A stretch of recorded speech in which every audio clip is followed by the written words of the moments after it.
یہاں پر ہمارے بہت سارے محبین اور مخلصین ہیں جنہوں نے ہمیشہ ہمارا ساتھ دیا ہے۔ میں چاہتا ہوں کہ مولانا ضیاء اللہ صاحب اپنی مختصر گفتگو یہاں پر رکھیں گے۔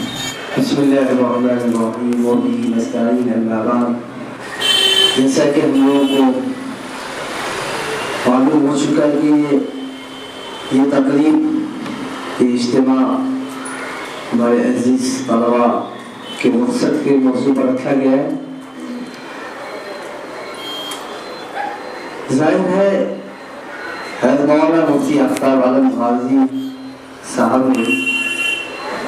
جو مقصد پیش کیا ہے نہایت ہی قابل اتباع ہے، اور مجھے لگتا ہے کہ جو مقصد مولانا پیش کر رہے تھے اسی مقصد کے پیش نظر، اور ایک بات میں بزور بھی تائید کے ساتھ کر دوں کہ مولانا نے ایک بات فرمایا کہ آدمی کو مخالفت پہ نہیں جانا چاہیے، ادارے کوئی نہیں چلائے، معاونین بن کے جو چلے گا آدمی تو ظاہر ہے کہ ہر سب لوگ پھر اجتماعیت میں آ جائیں گے۔ آج ہمارے شہر کے اندر جو راز کی بات ہے، اکثر علماء کرام رہتے ہیں، میں اللہ کے کو پیش نظر رکھتے ہوئے میں دل سے میں کہوں گا کہ سارے لوگ اخلاص سے کام کریں تو اس کے ثمرات نظر آئیں گے۔ آج افسوس ہے کہ لوگ ایک دوسرے کی کشیدگی میں، ایک دوسرے سے ناراضگی میں، نا اتفاقی میں، اختلاف میں پڑے ہوئے، کوئی کسی کو بہتر رائے دینا نہیں چاہتے، کوئی کسی کو بہتر مشورہ دینا نہیں چاہتے، کوئی کسی کو آگے بڑھتے ہوئے دیکھنا نہیں چاہتے، تو پھر یہ معاونت نہیں ہوئی، مخالفت ہو گئی۔ اس کا مطلب یہ ہے کہ ہمارے دل کے اندر اتحاد نہیں ہے، ہمارے دل کے اندر جو نبی اکرم صلی اللہ علیہ وسلم کی صفات تھی، ایک دوسرے کے بارے میں اخوت، ہمدردی، وہ چیز نہیں ہے۔ ظاہراً لباس سے، وضاقتر سے، ہمارے چال چلن سے اگر ہمیں لگتا ہے کہ ہم عالم ہیں اور ہم کام کر رہے ہیں تو میرے محترم حضرات علماء کرام، میں آپ سے درخواست کروں گا کہ اگر اس شہر کے اندر اگر ہمیں کام کرنا ہے تو ایک دوسرے کی معاونت کرنی پڑے گی اور دل سے معاونت کرنی پڑے گی۔ آج ایک صاحب میرے پاس آئے اور ان کو کچھ لکھوانا تھا، تو میں نے الحمدللہ میں دل سے میں ان کو لکھ کے دیا، تو انہوں نے کہا کہ مولانا آج شہر میں کوئی اس طرح رہنمائی کرتا ہی نہیں، حالانکہ وہ ادارہ چلانا ہے اور میں ایک ادارے کے ملازم، لیکن انہوں نے کہا کہ مولانا کوئی ہمیں اچھی رائے نہیں دیتے، سب مخالفت پر بغیر انہوں نے یہ کہا کہ بعض لوگوں نے مجھ سے کہا کہ آپ نے ادارہ کھولا ہی کیوں؟ میں اس لیے میں کہہ رہا ہوں کہ عوام نہیں، ہمارے علماء کرام ہے،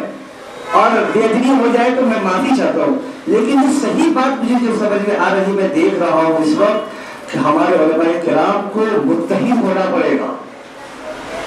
ایک ساتھ یکجو ہو کر۔ ہر مولانا کے ساتھ میں نے 4 سال یا 5 سال خدمت کیا ہے، مولانا علماء کرام کو شہر کے اندر اور بیرون شہر علماء کرام کو جمع کر کے جو کام کیا ہے وہ کام قابل ستائش ہے، علماء کو جوڑا گیا، اور میں حضرت سے درخواست کروں گا کہ پھر علماء کا اجتماع کیا جائے اور علماء کو بیدار کیا جائے اور دلوں کا تزکیہ کیا جائے اور سب کو متحد ہو کر کام کرے، کیونکہ ایک بات تو ہم سب جانتے ہیں نا کہ یہ کام جو کرنا ہے صرف اور صرف دنیاوی مفاد کے لیے نہیں، آخر ہم علماء نبی کے وارث ہیں۔ ابھی حافظ صاحب فرما رہے تھے کہ آپ لوگ علماء کرام جتنے ہیں سب انبیاء کے وارث ہیں، تو وراثت انبیاء کو سنبھالنا ہے تو اخلاص کے ساتھ سنبھالنا ہوگا، للہیت کے ساتھ سنبھالنا ہوگا، اور اللہ کے سامنے یہ بات ذہن میں رہے کہ جو کچھ بھی ہم کسی کو رائے مشورہ دیں گے تو اللہ ہم سے پوچھے گا اس رائے کے بارے میں، اس مشورے کے بارے میں۔ تو میرے محترم بزرگوں، یہ کام جو مولانا مفتی آفتاب غازی صاحب کر رہے ہیں وہ نہایت ہی قابل ستائش ہے اور ان کا ساتھ دینا چاہیے۔ جو علماء کرام ان کے ساتھ خدمت کر رہے ہیں ماشاءاللہ بڑے ذی صلاحیت، ذی استعداد ہیں،